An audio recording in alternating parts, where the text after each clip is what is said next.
reasons I choose Gousto: one, there's lots of selection. This week was 177 items that I could pick from. Another reason is they do come on this card, which is wipable, so if you splash it and you can reuse it again. HelloFresh does come on like just over A4 size, between A4 and A3 I think, size paper, which is a lot harder to keep for the future, even though you just need to get an A4 binder instead. And these ones you can actually buy the binder for it, and it does have a place you can hole punch through. I don't know if you can even see that. I haven't put a hole through these ones. There's one down here. Let's see if you can catch it. Just about catch that one down there. Anyway, so I do put them in a binder, and I do sometimes just buy the ingredients, like down here. No, Juliet, no. And make it myself, and other times I buy it. This time I have bought it. I bought 5 meals for 4 people, and then I will freeze the remainder to have during the month.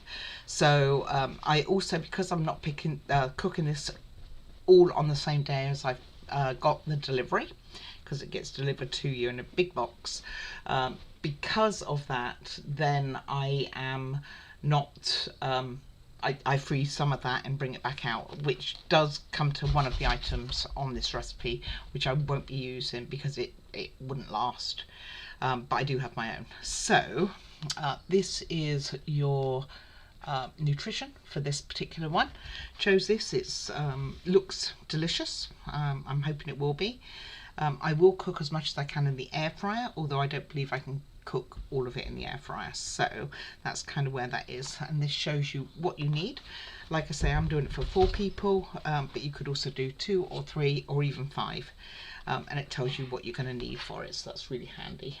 Okay, and then it gives you your step-by-step as to what is going to be involved. So I'm looking forward to that. Let me go and get some of the preparation. I have to do that sitting down anyway, so I'm not going to sit there and cut everything up in front of you. You know, I think you can manage with what you think is going to happen, but I will kind of show you the few things that I need to do. Like in this case, I need to do onion, I need to do mozzarella, but that's torn, so I won't be doing that here. Garlic, cloves, and also the basil, which I've got fresh basil, so I'm just going to pull that off the stems there, and ciabatta and aubergine. So let me get that organised for you, or eggplant if you're not English. Okay, this will be one of the recipes that I'm doing, the aubergine even, or eggplant, depending where you're from, Parmesan with the pesto bruschetta. Okay, so the come in, I've got, I mean, check all your ingredients off, make sure you've got everything. Here I know everything is here. I actually do have extra garlic been provided, but everything seems to be on this list that I need. These look different. I haven't had Gousto for a couple of months actually, but this will last me, and it looks delicious, so I'm sure it is going to be great. They do use like paper where they can, although, you know, I guess they need to keep the ciabatta rolls fresh. Mozzarella, I'm not sure that that's recyclable. Oh, don't recycle, yeah. So they do try anyway to get as much recycle as possible. So that's the ingredients for that. I will be back with you in a moment for you. Alrighty, so prep wise, we have the aubergines, some bread to deal with, some onions to deal with. There's 4 of these, some garlic. So all we are doing for the onions, we are dicing, so making them small. The garlic, you can either grate or you will chop that finely too. The bread I'll show you, aubergine I'll show you. So it's all quite straightforward. I'm only going to show you one of the bread. Very simple. Break it, do it in half. It's a ciabatta. Then do it in half again. And 1 portion is all of this. So you'd have 4 bruschettas. Basically, it's all with pesto on it, so we're going to make our own pesto on this one. But like I say, not going to show you that. As far as garlic goes, to skin it, put some pressure on there, and then the skin generally, it's always famous last words, isn't it, falls off. Cut off the end because you won't want that, and that will be done. Onions, I'm sure you know how to do onions. The aubergine for this particular recipe, now I have had these ingredients over a week, so this aubergine looks a lot better, but it'll be fine. What you're doing is you're going to cut it into slices, and then you put it in the oven with some olive oil to cook. I'm actually going to air fry mine because I prefer to use my air fryer than my oven, although I might have to venture to put my oven on to finish the whole dish. So that's all you're doing. You're just getting it into thin slices and getting that on, and that's all the food prep there is to worry about really on this. Everything else is pretty quick. I mean, you've got mozzarella, you're going to be tearing that apart.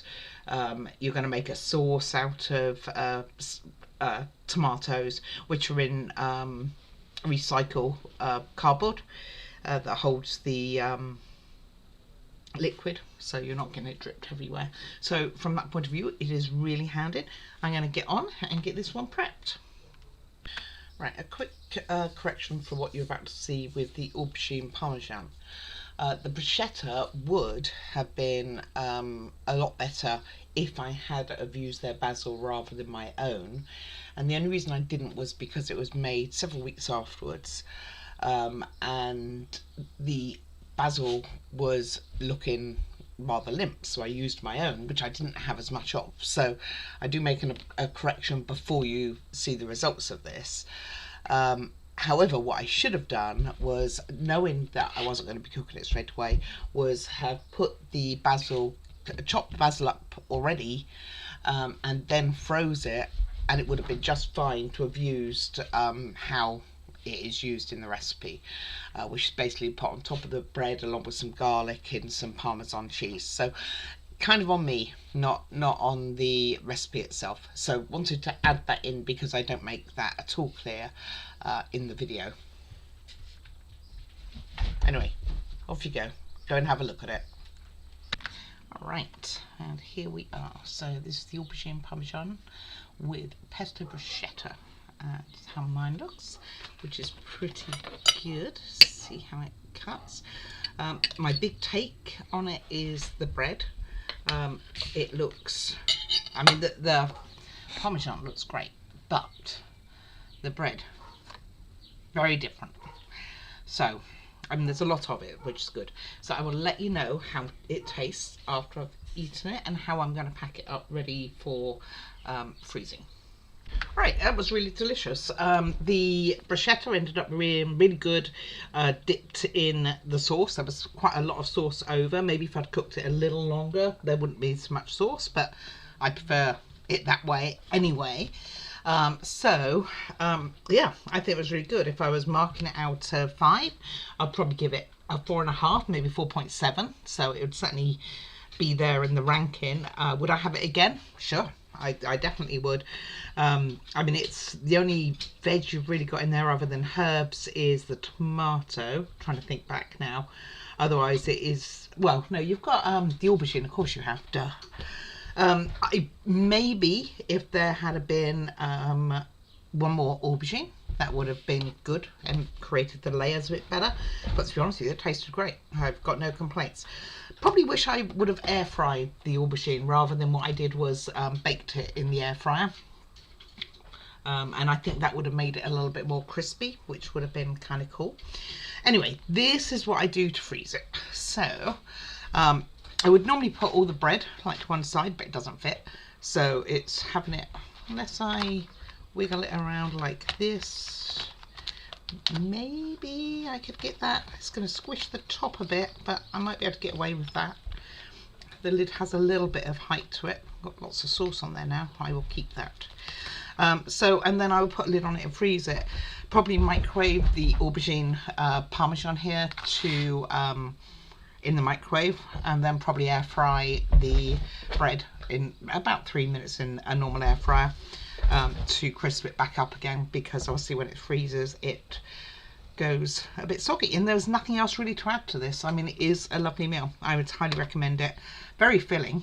I mean, it doesn't look a lot, does it? But my goodness, it is very filling. It's probably one of the favourite dishes that I've had, to be honest with you. So there we go.